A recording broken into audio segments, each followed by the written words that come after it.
back to Faith Evolving. My name is Mary Claire, and today we're going to be talking about why we should give moral relativism a fighting chance.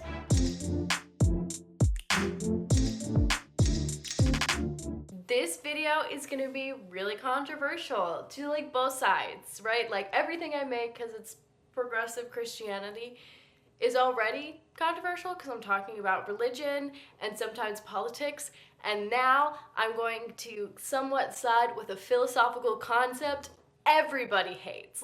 Everybody hates moral relativism. Take that or leave that. I feel like we're not giving it a fair shot, a fair fight in the ring, just a bop, bop, bop. Consider me. I don't know. So in just about every conversation where moral relativism enters the chat, it's immediately shot down as some childish, disastrous attempt to have your cake and eat it too. I'm not convinced that this is the case. If you have cake, what are you going to do other than eat it? So in contrast to moral relativism is usually moral absolutism. So think relative is kind of movable, and absolute is this, and that is that, and that's the way that it is. But I think this absolutism strains under our current society. My last week's video, really highly recommend because it sets out a concept that is pretty foundational to understanding this video. We're in this kind of postmodern era of thought, and moral absolutism doesn't really fit into that. But also our understanding of moral relativism currently is still a little messy. So I'm going to be saying a lot of philosophy terms. I'm going to try my best to define them. My thesis is moral relativism should not be discounted in our postmodern world, but rather reconsidered under a sort of moral post-realism. Alternative title, moral relativism is plausible. Y'all are just cowards who don't want to do the work. Now on to defining our terms. Moral relativism teaches that there are no absolute moral principles. Instead, good and bad fluctuate based off of varying standpoints. Often, moral relativism splits into two subcategories. There is normative relativism, which stands in the conviction that there are no ultimate norms by which any morality can be judged. We're all just kind of floating around, doing whatever, and we need to just keep doing that. Moral judgment relativism focuses on the problem of multiple standpoints. So according to moral judgment relativism, moral absolutism, this idea that there is only one way to do things and it just so conveniently is my way, is impractical because our moral standpoints, where we're coming from viewing morality, vary in ways that contradict and sometimes even just negate each other. And for the sake of this paper, when I'm talking about moral relativism, I'm focusing in on this moral judgment relativism because it is more practical and useful, other than, just kind of do whatever you want, whatever. But in order to kind of expound on these multiple different moral theories, it is first necessary to kind of engage with the nature of morality itself. And this is where metaethics comes in. Yeah, this is big brain time. Which is pretty much what it sounds. It's just thinking about thinking. That's what all philosophy is. But it's what is morality? Why is morality? Who is morality? And metaethics traditionally places ethical thinking into two boxes. We have moral realism and moral anti-realism. And each theory attempts to explain where moral theory grounds itself, if it is grounded in anything at all. Moral realism reigns as kind of the overarching ethical theory that most people subscribe to. In a crash course video, we're back to crash course. Hank Green described it really well, so I'm just gonna plop that in here. Moral realism, the belief that there are moral facts in the same way that there are scientific facts. So moral absolutism and a lot of times moral relativism are placed under this realism umbrella. The moral absolutism asserts that moral facts not only exist, but they also outline objective moral standards. Moral relativism within still this moral realism box acknowledges the existence of moral facts, but expands to encompass contradicting facts, stating that multiple positions can be correct at once. So lodge that in your brain a little bit, because we're going to kind of come back to that. It's very important. Multiple standpoints can be true at once. However, not everyone agrees that morality can be tested like science is. Those who are not satisfied in a grounded moral realism might embrace moral anti-realism, which is like, there are no moral facts. Not a thing. And there are three main forms of moral anti-realism. Moral non-cognitivism, which says like moral judgments aren't trying to access any truth. Moral error theory, which I think is really interesting, that moral judgments are action of trying to do morality is aiming for the truth, but we fail every time because we're bad at it. And then moral subjectivism, which kind of differs from those other two, kind of similarly to moral realism, that there are moral facts, but the truth isn't inherently objective in those facts. Instead, people subjectively kind of assign truth to them. Yet the forced either-or choice between realism and anti-realism doesn't leave a lot of room for the in-between. This is where post-realism comes in. Think about the post in postmodern, and we're adding a little bit of that, in between, things are in pieces. Let's think about this a little bit. So a big part of post-realism is actually in like the international relations sphere. Francis A. Beer and Robert Harriman dissect the prevalence of these dichotomies or these binaries that, if you've been watching my channel, you know that I absolutely hate, why those are so popular in Western civilization. They hone in on ancient Greece, explaining this is where the realism narrative, which is also the scientific narrative, begins. It marks the turn from rhetoric to philosophy and realism, from skepticism to the Western codification of a binary metaphysics and a binary politics. And this analysis reveals how interconnected the nature of moral realism is with binary thought. This choice between moral realism and moral anti-realism is one of those dichotomies. So instead, Beer and Harriman propose a post-realism, which I think easily extends into moral thought. Post-realism offers a gray area, and it's often associated with pluralism. So post-realism isn't often associated with morality. However, post-foundationalism is, and there are like really clear, I think, like parallels between the two. So I'm gonna go into that real quick. And then almost use this realism as a synonym. Philosophy professors anywhere that might be watching this, or students of philosophy, tell me if that's allowed. But at the very least, it provides like illustrations that make this like realism concept easier to understand. So without further ado, to foundation or not to foundation? That is the question. Foundationalism concerns itself with identifying what a certain belief rests upon. So a foundationalist builds upon a foundational belief. A lot of people that subscribe to religion are usually foundationalists, and that foundation is God, the creator.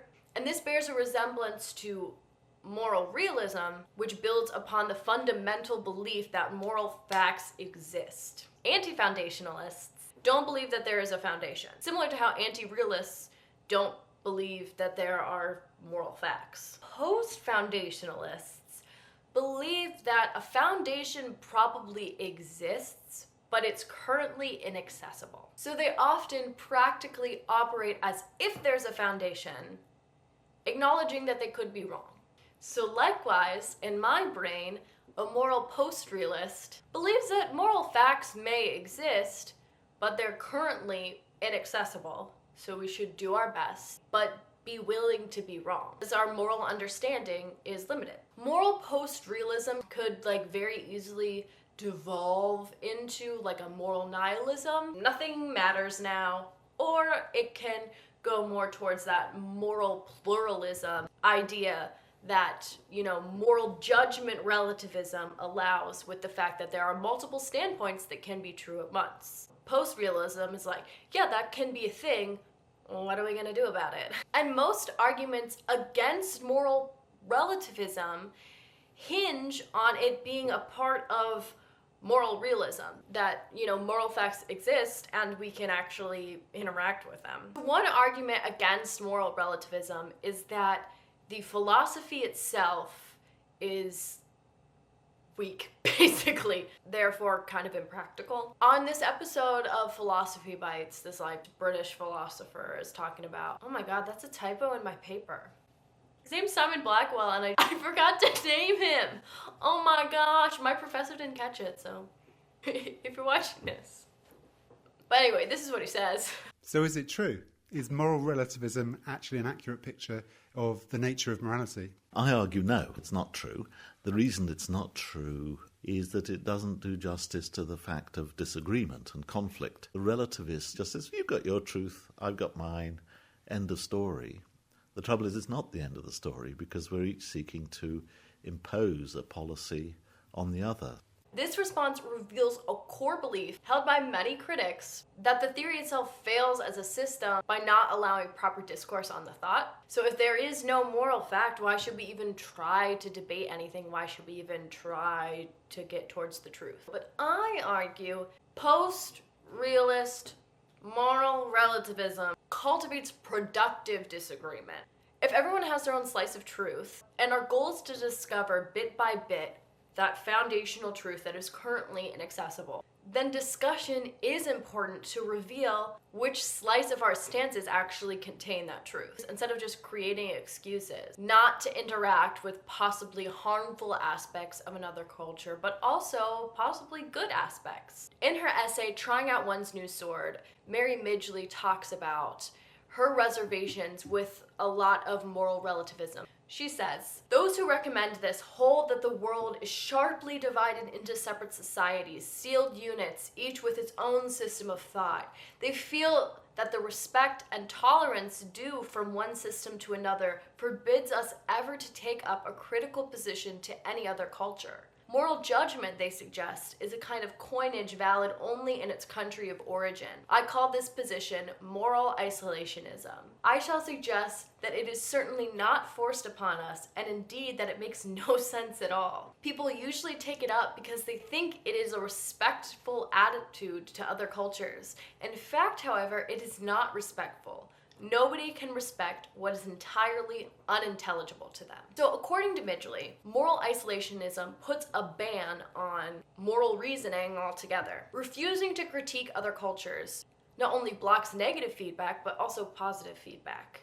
In this model, neither culture grows, learns, or evolves. We get no closer to piecing together the foundational truth. For moral relativism and moral post-realism to work, we must focus on action. Moral isolationism doesn't have to be the inevitable result. Seeking the overlap and striving to understand the why behind certain practices could help us all get a little better. No one holds a monopoly on the truth. Just as moral isolationism could lead to no change, a staunch moral absolutism stemming from one's belief that their own culture is the only one that's correct can also be disastrous. Post-realism provides a middle ground and provides a chance for moral relativism to actually make a change instead of just upholding the status quo or having everyone just kind of do whatever the hell they want. And moral relativism is perhaps most disdained by the Christian church, of which I am a part. Much of church doctrine across denominations is dependent on the belief that Jesus Christ is the only path to holiness, and holiness is, equated to morality. This creates an unwavering belief that moral relativism is the way of selfish sin. In one of Pope John Paul II's writings, he illustrates the Roman Catholic Church's broad-scale stance on morality. Only by obedience to universal moral norms does man find full confirmation of his personal uniqueness and the possibility of authentic moral growth. For this reason, this service is also directed to all mankind. It is not only for individuals, but also for the community, for society as such. These norms, in fact, represent the unshakable foundation and solid guarantee of a just and peaceful human coexistence, and hence of genuine democracy, which can come into being and develop only on the basis of the equality of all its members, who possess common rights and duties. So according to Catholic teaching, morality is strictly dependent on like a foundation of moral absolutism. You have moral facts, we have them, you gotta follow them. No one is exempt, like regardless of circumstance or identity or anything like that. Instead, all communities should take up this one moral understanding found in like Christianity as the truth and the whole truth and nothing but the truth. So help me God. And similar rhetoric also appears in like American evangelical churches. John Cooper of Skillet really does not like it. The religion of wokeness doesn't actually care about truth because they don't believe in truth. It's all postmodern relativism. They care about perceived truth, okay? They don't care about how they get to it. They just want a perceived reality and a perceived truth of some sort of utopia. In Cooper's specific religious context, Christianity means nothing without universal truth. If the truth can be muddier than the clean-cut version that most of like evangelicalism or fundamentalist Christianity offers, then why practice the religion at all, is the mindset. It appears both these assessments fundamentally misunderstand the goal of, this post-realism, especially within my moral relativist application. Post-realism is not necessarily a lack of a foundation altogether, it's a lack of a hubris or a pride thinking that you know it in its entirety and you don't need to revise it at all. It allows us to admit that we don't know everything for certain. There is room to learn from each other rather than like hegemonically imposing our cultures over other cultures, which we have a really, really nasty habit of doing, church. Such is the way of true democracy, which we like to say that we really like. Not deciding the foundation for everyone, but rather letting everyone contribute to the piecing together of that foundation. If our ethical understanding is to ride with the waves of our expanding world, I think it would be wise to give moral relativism a fair shot under this new criteria. Of course, a practical model of postmodernism and post-realism and moral relativism requires us to find some things we deem wrong, to kind of come up with some moral facts, or rather some moral laws, in the way that we do it in science, where we're proving it over and over again, and we're pretty sure, but we're never completely certain. That healthy dose of doubt, I think, is like really nice. Science has got that one on religion. Like we could maybe learn from that. For example, if everyone is kind of like maybe we should avoid intentionally hurting other people, that's likely a revelation that like not intentionally hurting other people is probably part of our like foundation of morality. Like don't just like murder in cold blood. You dig? Yay, you get another bare minimum award. If there are like really extreme outliers, maybe they shouldn't be a part of it. Obviously, this idea is kind of new and it needs a lot of feedback and a lot of revising. So I really, really encourage that in the comments. This video is pulled from a paper I wrote called I Think I Created a New Moral Theory, in which my professor said bold start, but I don't know if I accidentally plagiarized someone. So if this isn't new, let me know. I'd love to read the other person's work. What I really like about philosophy, but also makes it really frustrating to read sometimes, is that a philosopher will write something and then someone will write back, I think that's stupid and it's dumb. And then they try again. Okay, don't tell me I'm stupid and I'm dumb, but if you want to, you can poke holes in my argument and make counterpoints. But I ask that you try to give it a shot just a little bit. But thank you all for watching. I promise the next 2 videos aren't gonna be really hefty philosophy videos, because the last 2 were. Really encourage you, if you haven't yet, to go back and watch the postmodernism video, because it does really, really lay out some of this framework.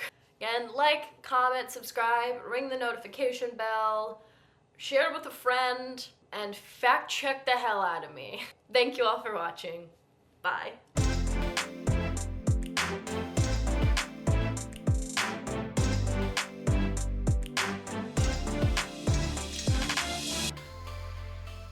If I talk long enough, I could make anything right or wrong. So either I'm God or truth is relative.